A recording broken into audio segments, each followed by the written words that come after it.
সপ্তম শ্রেণীর সমস্ত শিক্ষার্থী ভাই ও বোনেদের আমাদের ইউটিউব চ্যানেলে আন্তরিকভাবে অভিনন্দন জানাই। আজকে আমরা তোমাদের জন্য তোমাদের আঙ্কেল পজার হ্যাংস আ পিকচার এই যে গল্পটা অর্থাৎ লেসন 5 এর অ্যাক্টিভিটির উত্তরগুলো আমরা তোমাদের সঙ্গে শেয়ার করব। তো দেখো, প্রথমে অ্যাক্টিভিটি 1 তোমাদের এমসিকিউ আছে, অপশান দেওয়া আছে। এ নম্বর প্রশ্নটা বলছে যে the thing which would have come home from the frame maker is, অর্থাৎ ফ্রেম মেকার ছবি বাঁধাইকারীর থেকে যে জিনিসটা বাড়িতে এসেছিল সেটা হলো অপশান এ। উত্তর হবে অপশান এ হবে 1 নম্বর হবে উত্তর, অর্থাৎ a picture. Uncle Podger would take off his, Uncle Podger খুলে ফেলতো। অপশান নম্বর 3 উত্তর হবে coat. C, Uncle Podger would ask, Uncle Podger জিজ্ঞাসা করতো বা আনতে বলতেন, উড আস্ক আনতে বলতেন কাকে? Option number 2 the girl. এরপরে প্রশ্ন নম্বর ডি বলছে Uncle Podger at first would drop, Uncle Podger সর্বপ্রথমে ফেললেন যেটি, সেটি হলো option number 1 picture.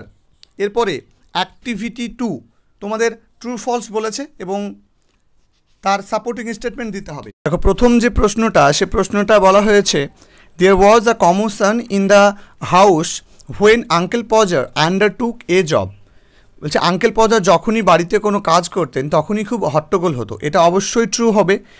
Supporting statement হবে, দেখো you never saw such a commotion up and down a house in all your life when my uncle Podger undertook to do a job. এটা হচ্ছে তোমাদের বইয়ের লাইন, হুবহু তুলতে হবে। এবার দেখো প্রশ্ন নম্বর বি, এবার দেখো প্রশ্ন নম্বর বি কি বলেছে। প্রশ্ন নম্বর বি হচ্ছে Uncle পজার did not want to hang the picture. আমাদের নাম্বারিং একটু গন্ডগোল হয়েছে, এটা কি হবে? ছবিটা টাঙাতে চাননি, এটা হবে ফলস। সাপোর্টিং স্টেটমেন্ট হবে don't you any of you worry yourselves about that, I will do all that. বলছে তোমরা কেউ এ ব্যাপারে মাথা ঘামিও না, আমি কাজটা করে দেব। এরপরে প্রশ্ন number C Uncle Podger would cut himself and spring round the room searching for his handkerchief. Uncle Podger হাত কেটে ফেলে লাফ দিয়ে সারা ঘর ঘুরছিলেন তার রুমালের খোঁজে। এটা অবশ্যই ট্রু হবে। আর সাপোর্টিং স্টেটমেন্ট হবে then he would spring round the room looking for his handkerchief. এবার প্রশ্ন number D the second thing that Uncle Podger would lose would be the hammer, মানে দ্বিতীয় যেটি আঙ্কেল পজার হারিয়ে ফেলেছিলেন সেটি হলো হাতুড়ি। এটা ফলস হবে। সাপোর্টিং স্টেটমেন্ট হবে the nail would be found at last but that time he would have lost the hammer, মানে দ্বিতীয়বার যখন সে নেলটা খুঁজে পেয়েছে তখন সে হ্যামারটা হারিয়ে ফেলতো। এরপরে দেখো অ্যাক্টিভিটি 3, অ্যাক্টিভিটি 3 তোমাদের হচ্ছে complete the following sentence. Just আমরা আনসারটা বলে যাচ্ছি। দেখো তোমাদের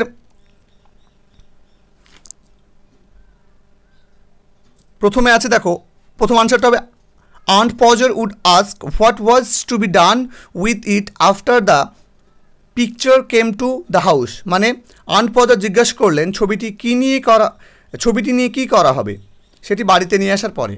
এবার প্রশ্ন নম্বর বি বলছে Tom asked to bring a rule, মানে টমকে একটা রুল আনতে বলা হয়েছিল। তারপরে C number uncle Podger would not be able to find his coat as he would be sitting on it. যেটা শূন্যস্থান সেটা তোমরা দেখতে পাচ্ছ, তলায় আন্ডারলাইন আছে। বাংলা অর্থটা এরকম হবে আঙ্কেল পজার তার কোটটি খুঁজে পাচ্ছিলেন না যেহেতু তিনি সেটির উপরে বসেছিলেন। এবার হচ্ছে অ্যাক্টিভিটি 4 তোমাদের বলা হয়েছে আনসার দ্য ফলোয়িং কোয়েশ্চেন। প্রথম প্রশ্ন বলা হয়েছে name of the children of Uncle Podger, the name of the children of Uncle Podger আর আঙ্কেল পজারের ছেলে মেয়েদের নাম ছিল টম উইল, টম এবং উইল। প্রশ্ন নম্বর বি কি বলছে দেখো what did uncle Podger ask the children to bring for him. বলছে যে আঙ্কেল পজার তার ছেলে মেয়েদের তার জন্য কি কি আনতে বলেছিলেন। Uncle Podger asked the children to bring him 6 pennyworths of nail, অর্থাৎ 6 পেনি মূল্যের একটা 6 পেনি মূল্যের নেলস, তারপরে এ হ্যামার হাতুড়ি, rule, the step ladder, a kitchen chair and picture cord, এটা আনতে বলেছিলেন এই জিনিসগুলো। প্রশ্ন নম্বর সি দেখো, সি কি বলেছে? সি বলেছে how did uncle Podger cut himself, মানে আঙ্কেল পজার কীভাবে নিজেকে কাটতেন। C number, uncle Podger cut himself trying to save the glass of the picture he had drop, মানে যে ছবিটি আঙ্কেল পজার হাত থেকে পড়ে যায় সেই ছবিটির কাজটি বাঁচাতে গিয়ে আঙ্কেল পজার তার হাত কেটে ফেলেছিল। প্রশ্ন নম্বর ডি বলছে why did uncle Podger want his coat, মানে আঙ্কেল পজার কেন তার কোটটি চাইছিলেন বা কেন তার কোটটি চেয়েছিলেন। উত্তর হবে Uncle Podger wanted his coat because his handkerchief was in its pocket. Uncle Podger কোটটা চেয়েছিল কেননা সেই কোটের পকেটেই ছিল তার রুমালটি। এবার দেখো প্রশ্ন number E where did he find his coat, কোথায় আঙ্কেল পজার তার কোটটি খুঁজে পেয়েছিল। উত্তর হবে Uncle Podger found his coat on the seat on which he had been sitting, মানে সেই সিটের উপরে বা সেই জায়গার উপরে যেখানে সে বসেছিল। এবার অ্যাক্টিভিটি 5 চলে এসো, তোমাদের নিজেরা বই খুলে রাখবে তাহলে তোমাদের বুঝতে সুবিধা হবে। অ্যাক্টিভিটি 5-এর তোমাদের প্রথম যে এমসিকিউ প্রশ্নগুলো আছে তার প্রথম নম্বর বলছে Uncle Podger would call us all, প্রত্যেককে বলতো কি বলতো, ফুলস। 3 নম্বর উত্তর দেখো। তারপরে বি হবে Uncle Podger would slide and fall, Uncle Podger গড়িয়ে পড়ে গিয়েছিলেন কোথায়। 2 নম্বর ওয়ান দ্য পিয়ানোর উপরে। C Uncle Podger's work would finish, Uncle পজারের কাজটা শেষ করেছিলেন, মানে কাজটা শেষ হতো কখন। উত্তর হবে অ্যাট অ্যারাউন্ড মিডনাইট, অর্থাৎ অপশন নম্বর 1। এবার দেখো অ্যাক্টিভিটি 6 বলেছে ফিল ইন দ্য ব্ল্যাঙ্কস, মানে complete the following sentence. A নম্বরটা uncle Podger would be lose sight of the mark, এটা হবে আঙ্কেল পজার তার দেওয়া দাগটি খুঁজে পেয়েছিলেন না। That he had made on the wall, যেটা তিনি দেওয়ালে করেছিলেন। এরপরে পরেরটা দেখো uncle Podger would slide and fall on the piano trying to reach a point 3 inches beyond, মানে আঙ্কেল পজার গিয়ে পড়েছিলেন পিয়ানোর উপরে তিনি ইঞ্চি দূরে একটা দাগে পৌঁছানোর চেষ্টা করতে গিয়ে।